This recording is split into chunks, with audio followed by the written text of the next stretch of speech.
Assalamu alaikum wa rahmatullahi wa barakatuh mes chers frères et sœurs. Aujourd'hui, Inch'Allah, nous allons parler de Laylatul Qadr, c'est-à-dire la nuit du destin.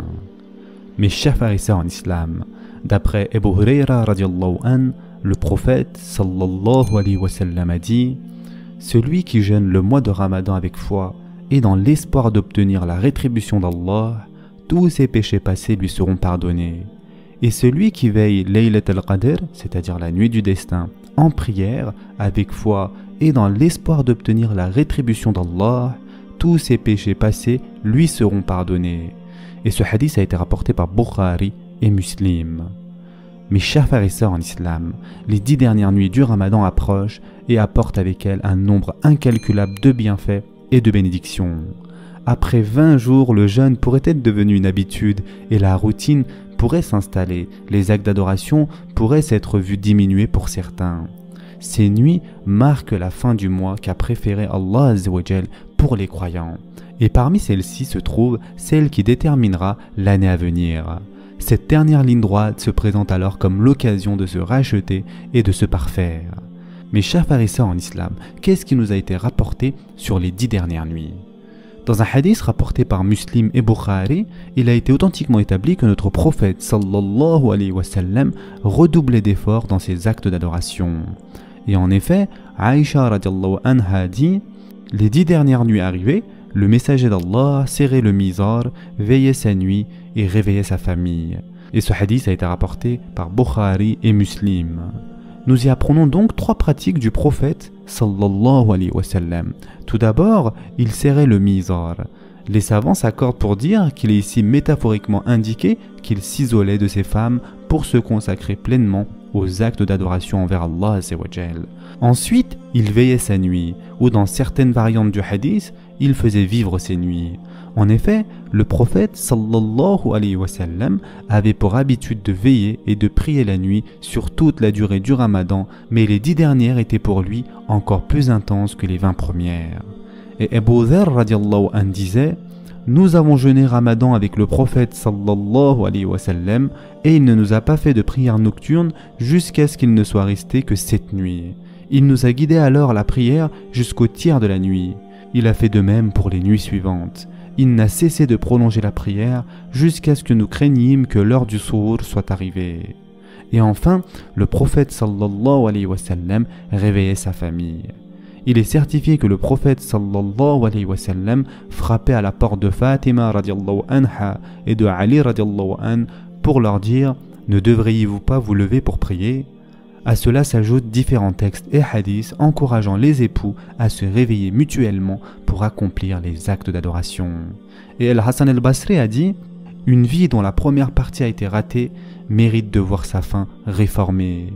C'est pour cela, mes chers frères et sœurs en islam, que les 10 dernières nuits du Ramadan doivent être vues comme un sprint final et l'occasion de nous rapprocher d'Allah Azza wa Jal et de la sunna de notre prophète sallallahu alayhi wa sallam.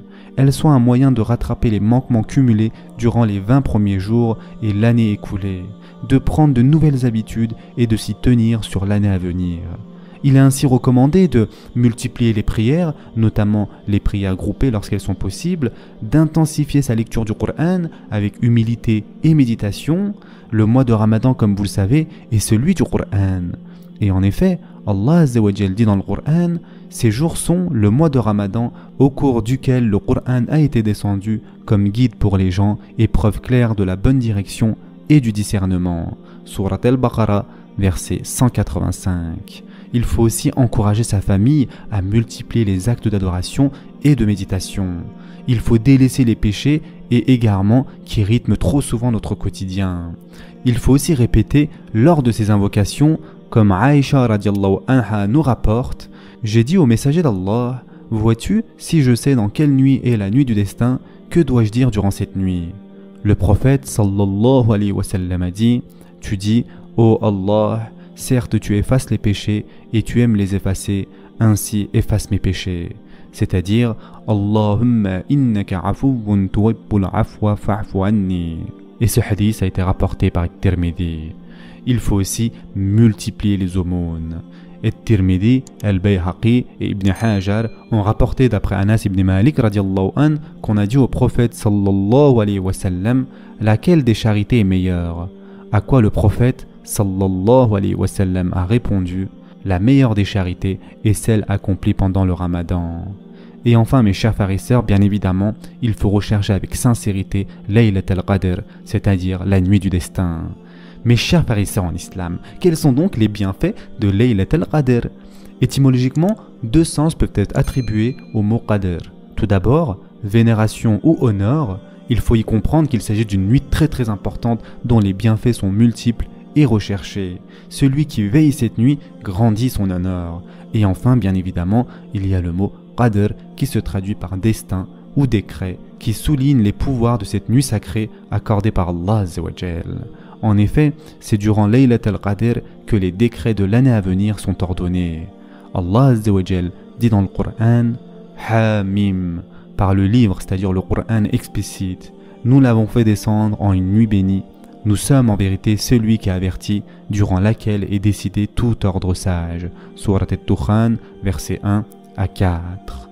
Mes chers frères et sœurs en islam, selon la majorité des savants, Laylat al-Qadr, ou la nuit du destin, est à chercher au cours d'une des nuits impaires de la dernière décade du mois de Ramadan. Autrement dit, l'une des nuits dont le lendemain correspond au 21, 23, 25, 27 et 29 du Ramadan.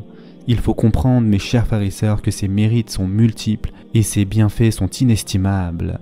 Et en effet, Allah subhanahu wa ta'ala a dit: nous l'avons certes fait descendre le Coran pendant la nuit d'Al-Qadr. Et qui te dira ce qu'est la nuit d'Al-Qadr? La nuit d'Al-Qadr est meilleure que 1000 mois. Durant celle-ci descendent les anges ainsi que l'esprit par permission de leur Seigneur pour tout ordre. Elle est paix et salut jusqu'à l'apparition de l'aube.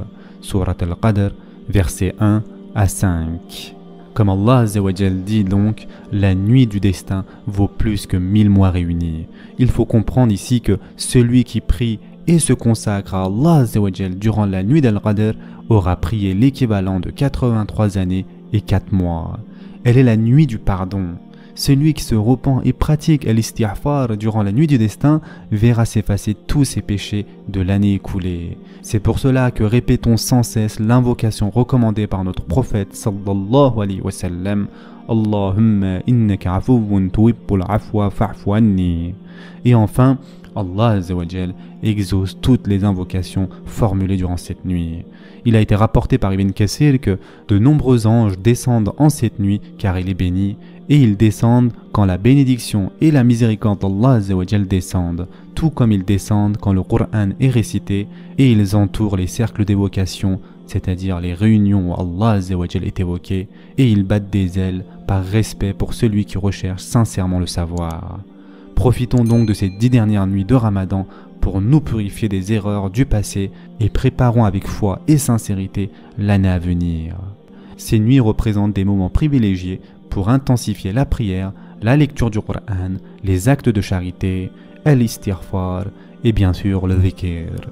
Qu'Allah Azza wa Jal accepte nos prières, notre jeûne et nos bonnes actions durant ce Ramadan, puisse cette période nous apporter paix, santé et spiritualité renouvelée. Ce sera tout pour aujourd'hui. Je vous souhaite dès maintenant un bon iftar. En attendant, prenez soin de vous mes chers frères et sœurs et à très prochainement, Inch'Allah.